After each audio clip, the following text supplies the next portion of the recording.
From Singapore to Slovakia, Bangkok to Berlin, home is where our global journey takes us.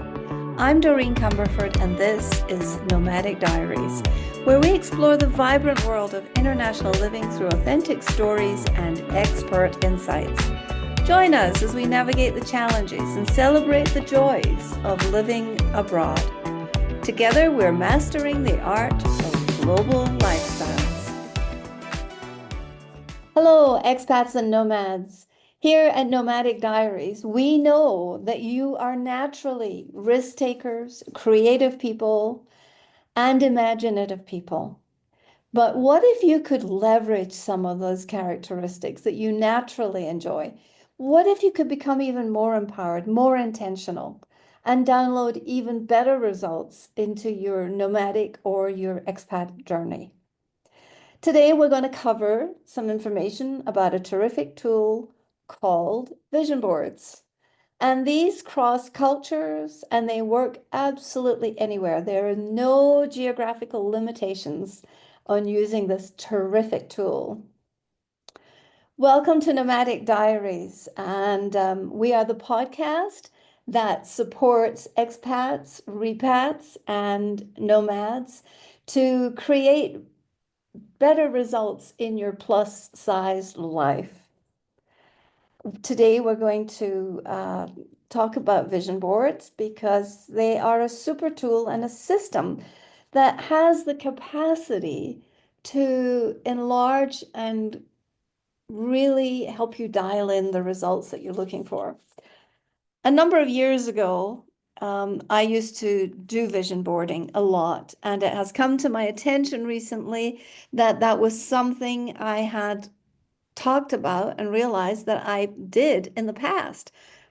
Every January 1st, from approximately 1990 until about 2006, for over 16 years, we would do a vision boarding party on January 1st at our home, and it was part of a New Year tradition. And we would set that board up, and from that board, we have the result is that we grew our family. We had a lovely baby girl as a result of me mistakenly putting a picture right in the middle of the board. Well, there was no mistake. It was the best thing that ever happened to us, it turns out.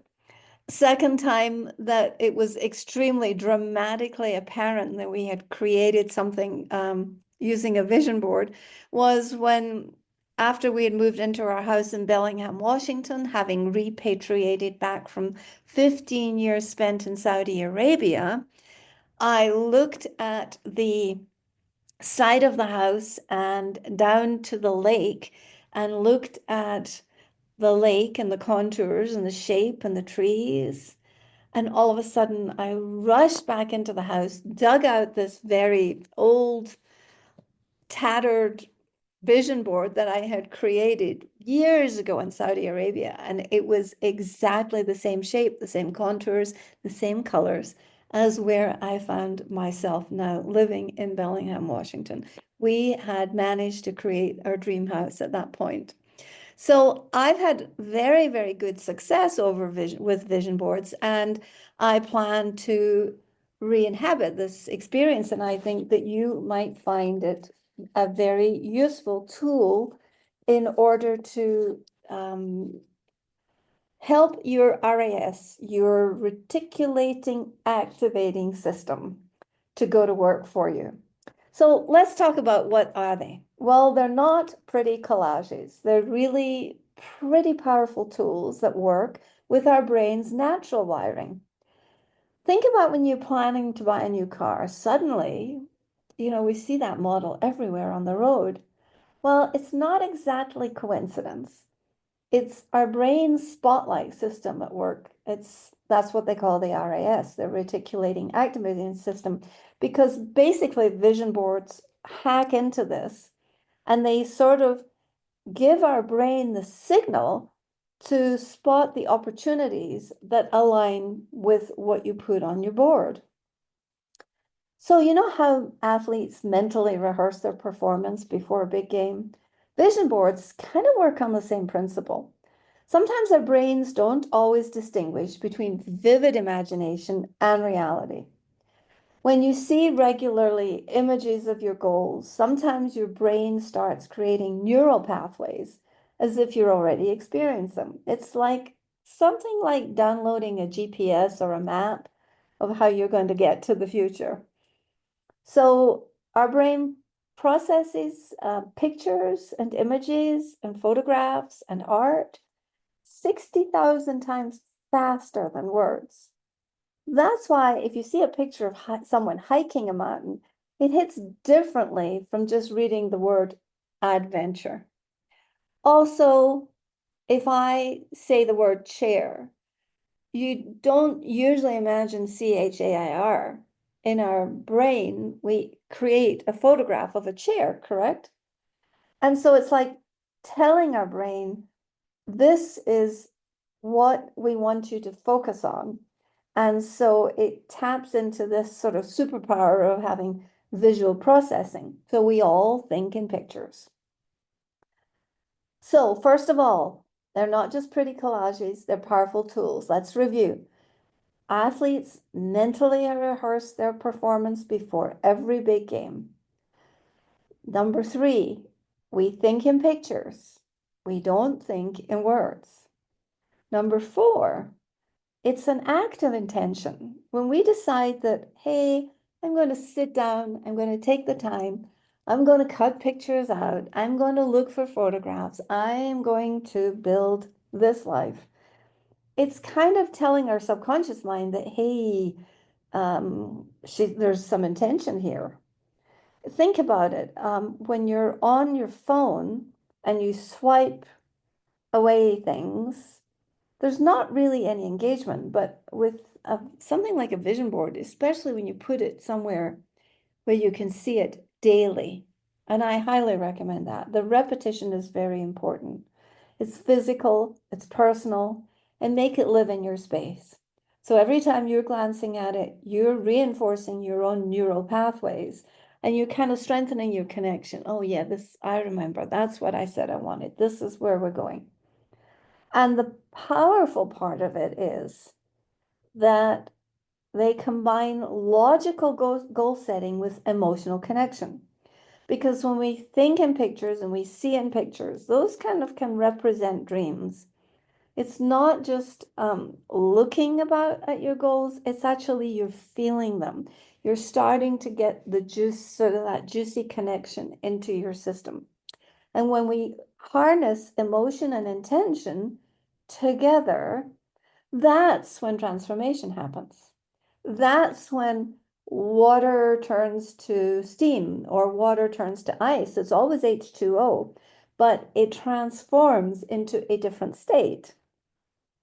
So if someone says, oh, vision boards, that's just an arts and crafts and airy-fairy thing, remember, you're actually engaging in a very sophisticated form of programming yourself, of training your brain.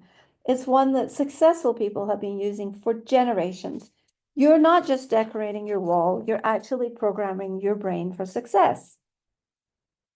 Not only that, but let's talk about how are you going to get started? How are you going to prepare yourself for your own vision board? I would suggest some quiet time, some real quiet time with reflection, thinking, what do I really want? What am I feeling into? So, for example, next year I want to become a better pickleball player. So, what does that look like?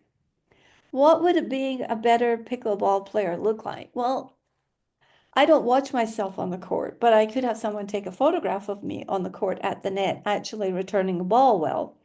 And I could put that on my vision board. And looking at that every day could provide the repetition.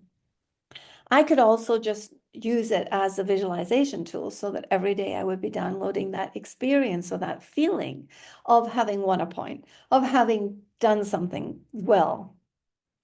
So before you get to start, I would recommend you take a quiet time, do some meditation, or get really clear on what it is you would love, number one. Then go buy yourself a super board, like, best favorite color. You can also use cardstock or card paper, make it as small or as large as you want. And then use magazines, photographs, printed images. You can even use charts and use scissors, glue, tape, markers, pens, anything that helps you feel like, yeah, this is a representation of what I would love. This brings me joy. So the old Marie Kondo question, does this bring you joy? If it doesn't bring you joy, do not put it on your vision board. Because the bottom line is this tool is very powerful.